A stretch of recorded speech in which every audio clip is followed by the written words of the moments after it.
This is Sean Sport in podcast form. I want to start off by going into soccer, and Graham Arnold, who's the Socceroos coach, has had an extension on his contract after the World Cup, and he'll be around for 2026 when they play. Wow.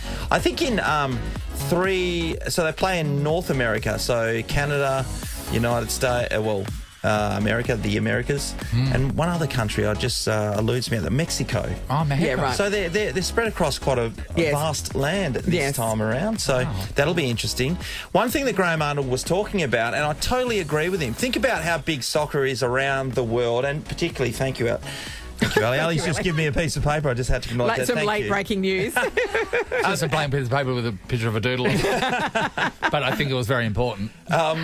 Think about how big it is and what it did when the World Cup was, and Australia was successful to a degree when they played in this World Cup. And they don't have any backing, and he finds it really bizarre, particularly from the federal government. Something that we've missed out on that every other sport gets. NRL, club teams get funding and get fantastic training facilities. AFL clubs, fantastic training facilities. We're a national team. We play worldwide and we've got nothing. We've got nowhere to go. We don't have a museum. We don't have a The museum. museum. And that's my main issue with Nova. I think. That's a really good point. We don't have a museum, and I'm disgusted by it. I think the museum's probably a low priority. Maybe focus on that. Can I other tell thing. you? Go on to say about all the famous players who've Yes. come through, and there should be soccer Guernseys just... Can I tell you? He's right, because even Big Brother had a museum. Oh, there you go. There was the Big Brother Museum, and it had one of the things that was in there was the toilet. It was the dishcloth that I washed the dishes with and cleaned the toilet with at the same time in a jar. What a memory. That was in the Big Brother Museum. So they should really have one. And that's a biohazard. That is a biohazard. But to think, and factually, when the AFL decides that they need a new stadium, they get federal funding to help them out build it for the local teams and for Fremantle and West Coast Eagles. Sometimes they either get federal funding and state funding to be able to help them do that. The Socceroos, the men's and women's programs, they should have their own base, and it should be highly spec'd. So if they're meeting, they're getting the team together ahead of a big tournament and they're having a bit of a camp, where do they go? They go down to like places like Coffs Harbour, and it's just like a make-do someone's shed. oval. Yeah, and they At the just school whack oval. the stuff So, up. do you think it's because remember, soccer or football has become popular?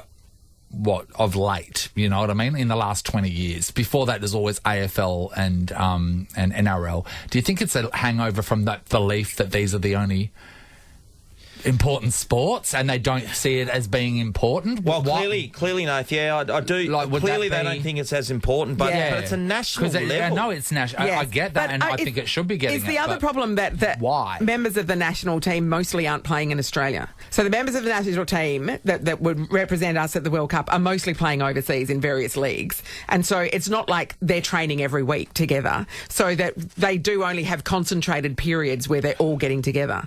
So why would you have a dedicated facility that's then just going to sit idle? Well, that on paper that makes sense right now, but the reality is we need to develop players as much as possible. But why there not should be a just whole use like the Institute bunch of Sport or youth. something? Well, they're not at the moment. And on that, though, and, we spoke to Jack Robinson yesterday, but over in the Gold Coast or Queensland, they have a whole high... Performance centre for surfing that the federal government had chipped in for. So how can they have it when those blokes are travelling all around the world? But that's just the ocean, isn't it? They didn't have to build it. It's the ocean and a big pot of wax. And finally, I'm just changing sports for a second, and the NBL Awards are taking place very shortly because the season is wrapping up. As we know, the Wildcats are still fighting to stay alive and be part of this finals campaign.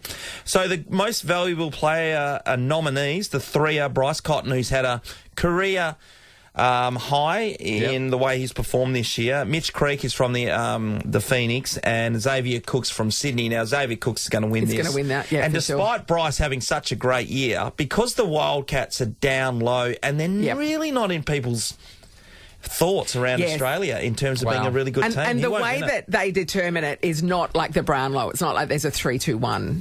voting system for games played during the year, because otherwise it would be a shoo-in. And the other thing is they vote on it before the end of the season. So his 40-point match the other night, and I think Xavier Cook's had a triple-double as well. Those things don't count. You go, wouldn't you wait till the end of the regular season to determine this? Oh, I don't get that either. It's crazy. It just makes no sense. Who's on the team right now that was on the team when it was in its prime heyday? So Jesse, Bryce, who else would be on? There's been a number of changes. That would be a sobering thing, wouldn't it, to have gone from to the dizzy highs. The dizzy highs of just, like how many they've won in a row. Well, Mitch Norton too. And Mitch is not playing many minutes at all, and he's been injured, I know, but he's not playing in the style of... Because the coach has come in with a different style. He wants to be a scoring team. The Wildcats are they give up the second most amount of points in a game, and they're the worst rebounding team in the competition. So they're basically allowing the opposition to get the rebounds. So defensively, they're woeful. They're horrendous. Yeah. Perth Scorchers are in the BBL final. The Big Bash League final is actually this Saturday from 4:15 p.m. at Optus Stadium. We have some of the last tickets in town. Everyone wants to go. Yeah. Okay. They sure do. Right. If you want to be at the Furnace, Nath, for the decider, and who wouldn't want to be? Why wouldn't I? I've got some pottery to put in. 13 24 10. Give us a call to score 2 tickets right now, and we're going to go with Call It 17. Oh, okay. People who want those tickets. Yes, absolutely. Speaking of cricket, last night the Alan Border medal was on last night. The Belinda Clark medal as well for the best female player, the women's competition. And if you ever watch an awards night and want to make sure that you're guaranteed to fall asleep, Nathan, this is the one for you. Fantastic. Worse than the Brownlow count, when they're literally just calling out names and numbers. It was so boring. And the interviews were even worse. Some things don't need to be televised. Yeah. Yep. I mean, you don't have to watch it. I'd like to see how many people watched it. I know you don't have to watch it, but some things don't need to be televised, one of which is The Bachelor. Just do that in private. Yeah. We don't need to see it. Point. It's a really good point. So Steve Smith was at it again. He took out the award. Pretty happy, as you can imagine. He's low-key type of guy. Geez, I'm amongst some pretty special players here, and like I said, I certainly don't play for these kind of accolades. I literally just go out and try and score as many runs as I can and help the team out in any way that I can. I wonder if he's fun in real life. Do you reckon he's fun? Well, Marnus Labuschagne, 2 names combined together.